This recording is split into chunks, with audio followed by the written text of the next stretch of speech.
You're watching Viewpoint. I'm Afrida Rahman Ali. The issue of the Kandahar hijack remains in the news even now. First, because, of course, because of the series that was out on Netflix, many commentators, observers, researchers believe that there was deviation from the actual events and a certain narrative was supported.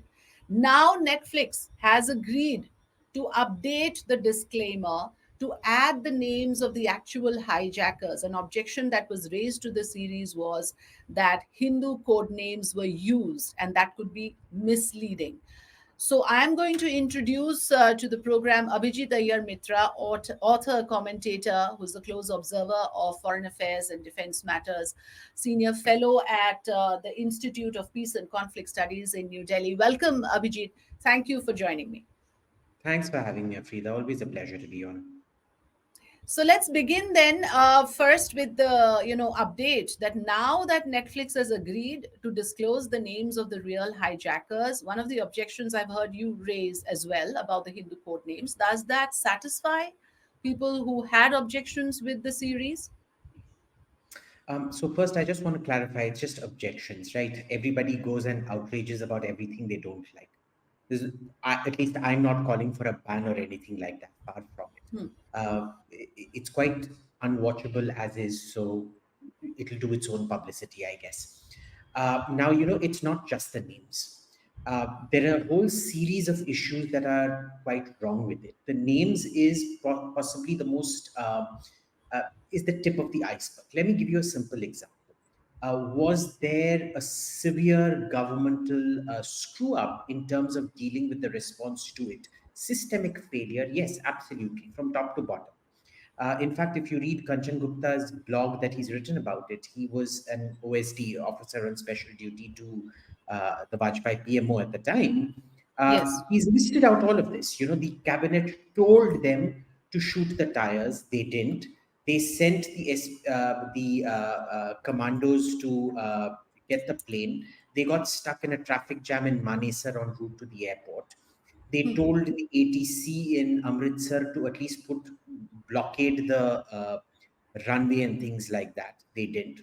So these are all things that absolutely needed to come out, possibly even more so than they did in the thing. The issue then becomes the more insidious part of it is first the names. First, but not the least, is the names. Why is that? Look, you either make a real biopic when the Entebbe raid, the hijacking of the Air France flight by Palestinian terrorists and the raid that Israel carried out about 2,000 kilometers away and rescued all the Jewish hostages, all the hostages, in which Netanyahu's brother died. They didn't mess around with the names. Shimon Peres was shown as Shimon Peres, Yitzhak Rabin was shown as Yitzhak Rabin, and things like that. Here, what's happened Abhijit, is these were the names that hijackers used for themselves in the actual absolutely. Sorry, events. I'm getting to that. Passengers also, in fact, when we talk to them on the actual flight, refer to Yes, the correct. hijackers with these names. So I'm getting to that now. Here's the problem: you want to use those names, but the names of your foreign minister, prime minister, everything are changed. Okay, who was the foreign minister then? Jaswant Singh. In this thing, it's some Vijay Bhan Singh or Vijay Veer Singh or whatever, right? So you've already gone into the territory of fiction. Now, why not use the names Bhola, Shankar, and all of that for the terrorists? Because at that time, there was a very concerted campaign, and there still is, to show there was this thing called Hindu terrorism. The Pakistani information minister, remember, this was just a few months after the coup had happened in Pakistan, came on board and said, one of the terrorists is a Kashmiri Hindu. There was further down the line, and this went on building up because further down the line, you had Ajmal Kasab, who was caught with all the kalevas and things like that. And we now know that they wanted to pass it off as this was going to be Hindu terror. But Abhijit, Then you Abhijit, had I watched the series. Nowhere, let me assure you, nowhere will you ever imagine that this is a Hindu terrorist. It's absolutely crystal clear that they are Pak-backed terrorists in the series. So if anybody is imagining that because of the use of the names, it any does not. viewer can get misled, that has not happened. Let me assure you. And you can talk So, to anyone who's watched the so, entire so series. here's the Yeah. thing. You think Huh. that that's what it is because we're familiar with the nuances of Indian cinema and how certain things are portrayed. Hmm. A person who is not will not get that. He's just going to see Bhola and Shankar. See, so this is, because we know Indian food, we know a Rajasthani lal mas is going to blow your, I mean, is going to be heavily chilled. A Gora coming and eating Rajasthani food, he just thinks, oh my God, this is exotic Oriental stuff, kind of thing. So there is that.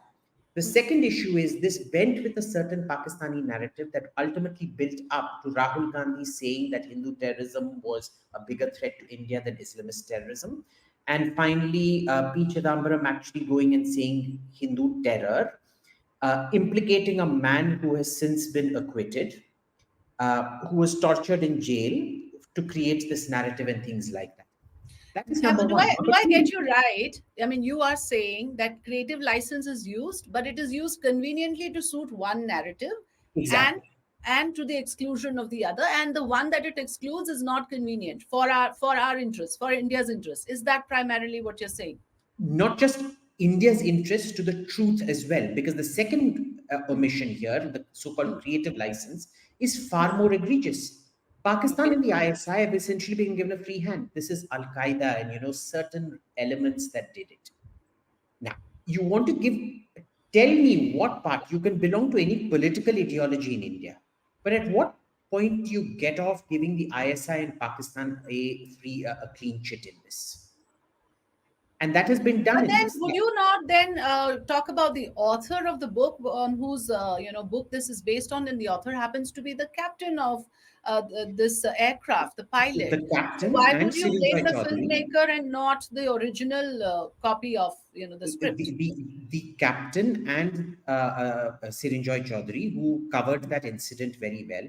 Nowhere in that book, I've read that book, nowhere in that book have they given the Okay, ISI and this thing. So, okay, based on the book, but completely not based on the book. okay. So your Creative contention license is in solely one towards place, the but no filmmaker. creative license in another place. Hmm, hmm, And Anubhav Sinha has a record of this kind of thing. So hmm. you want to go give something like this to giving this subject to Anubhav Sinha is a bit like giving, making a Holocaust movie to a gas chamber concentration guard. But Abhijit, who decides? I mean, will Abhijit Iyer decide where creative license ends and responsibility begins? Will I decide?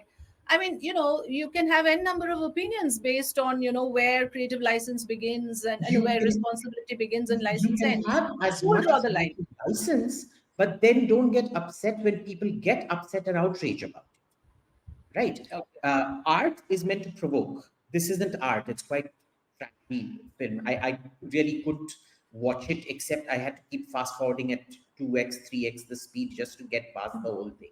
Hmm. But you have every right to creative license, but then be ready for the blowback to the creative license and the cancellation of you that takes place because of that creative license.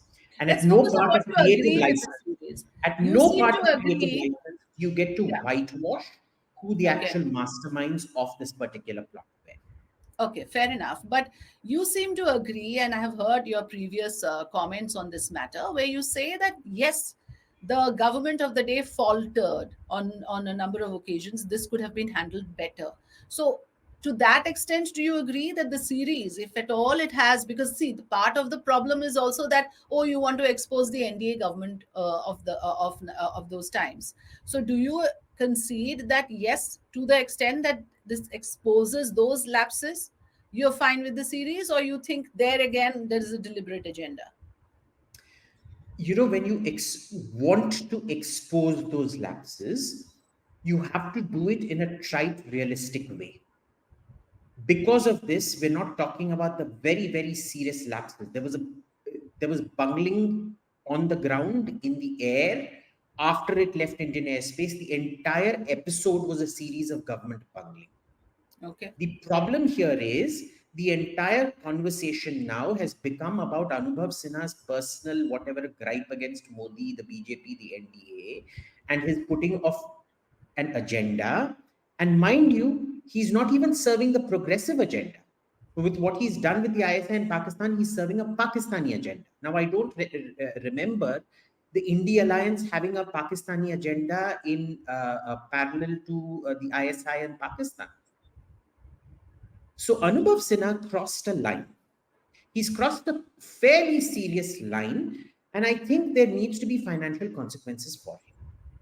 You are saying that his narrative suits more of the Pakistani narrative than what the Indian government would put out in terms of who was behind it. Your contention is primarily on the mastermind of this, and you are saying there's an attempt to whitewash it, downplay it, and there you hold the filmmaker responsible. Do I get you right in that?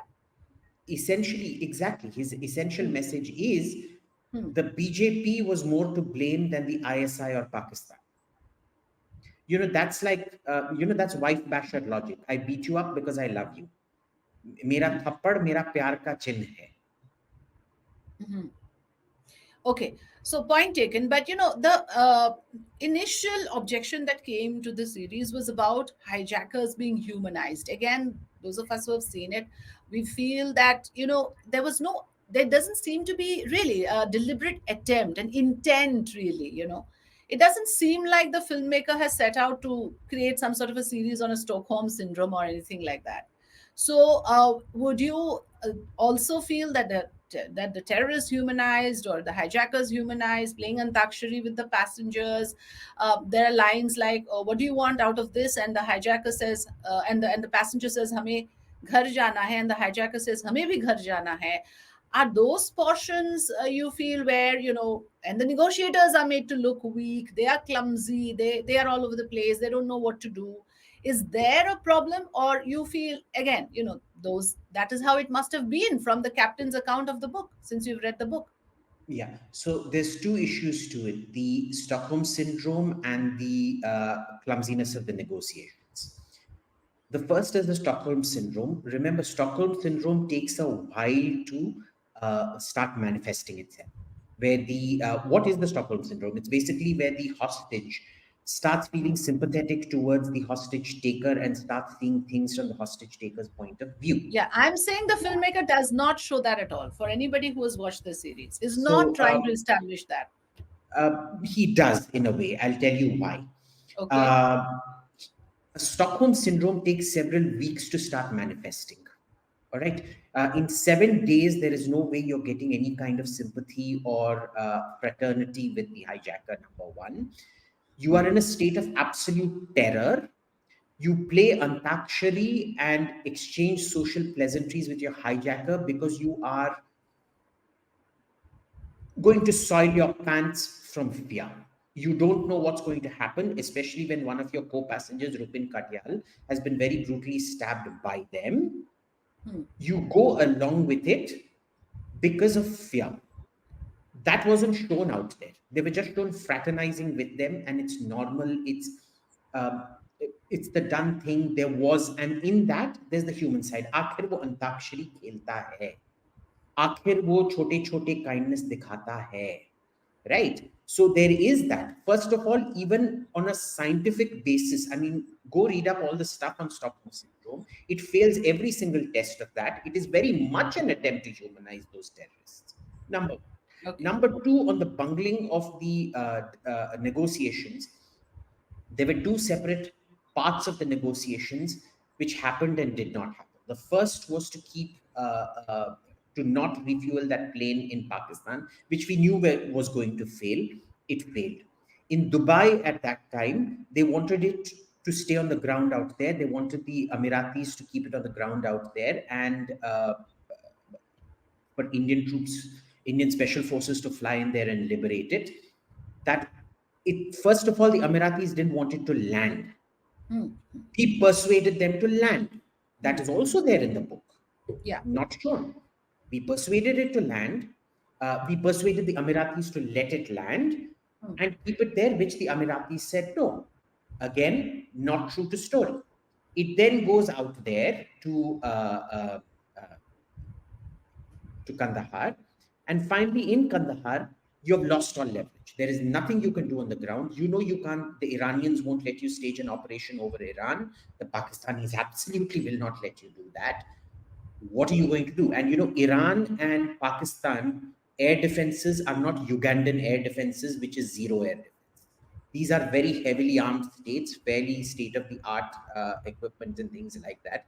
You were in no position to do anything. And from that point on, this is a dilemma every government faces. That game was over within the first 36 hours by the time that plane landed in Kandahar. Hmm. After that, it is entirely for the government. There is no negotiation left. You Hmm. understand? You have to make the call. Do you let them die and shoot Masood Azhar and co in jail? Was it Masood Azhar, Syed Salahuddin? I forget now. In jail out there, and let them die, which is frequently a solution. It's not well used, but sometimes it is. It was Or Masood Azhar, yes. Yeah. do you let them go? So that is a deliberation which, in any case, in any government, takes quite a while. So there was operational bungling. Diplomatic bungling, no.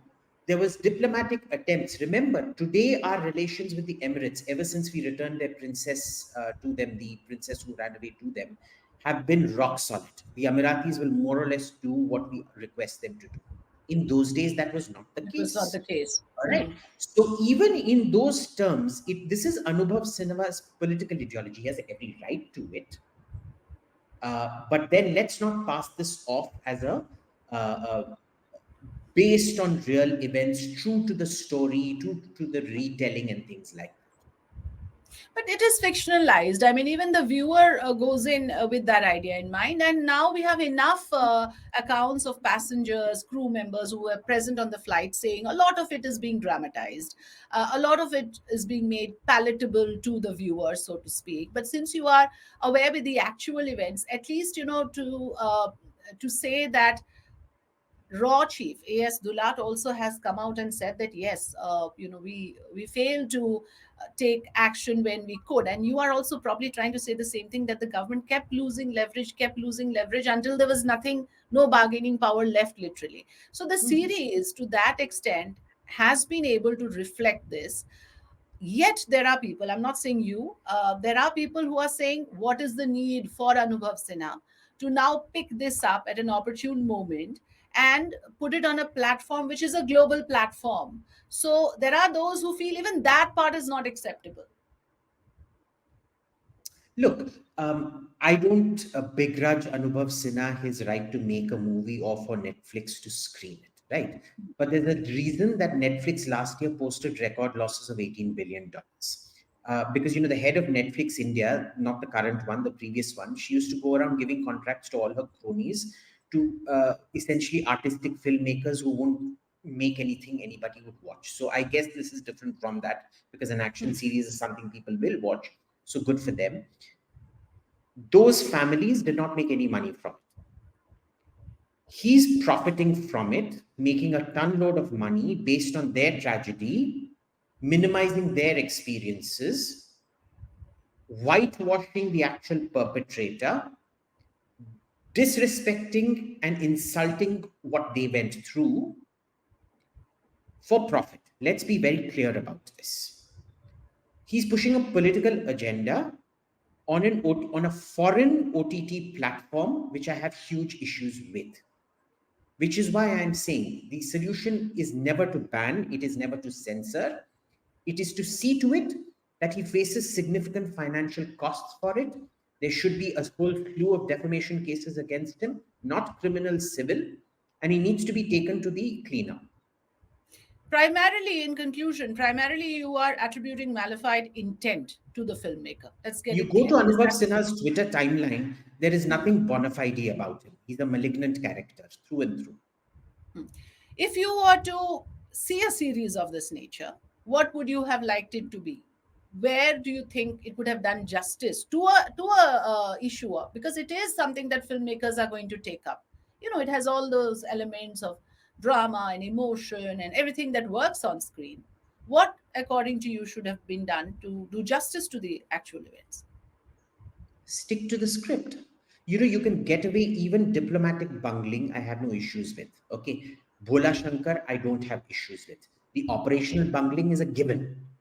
Diplomatic bungling, highly subjective. I don't believe there was diplomatic bungling. I believe there was operational bungling on the ground. Hmm. Sure. But where did you get off whitewashing the ISI and Pakistan? That is, for me, that is the main issue. It Okay. is the selectivity here that is the issue. One last question. What is the damage you think this content would do?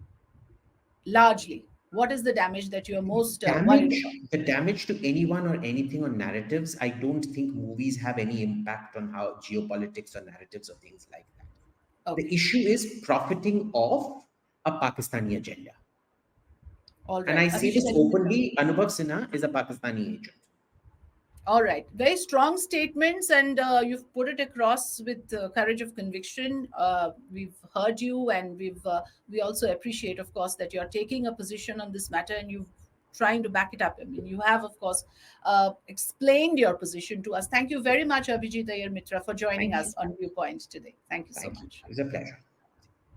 We're trying to understand from various commentators, from various viewpoints, where they stand on this matter. Clearly, this issue continues to be in public discourse. We'll try and get you more voices across the spectrum to understand, has the filmmakers faltered?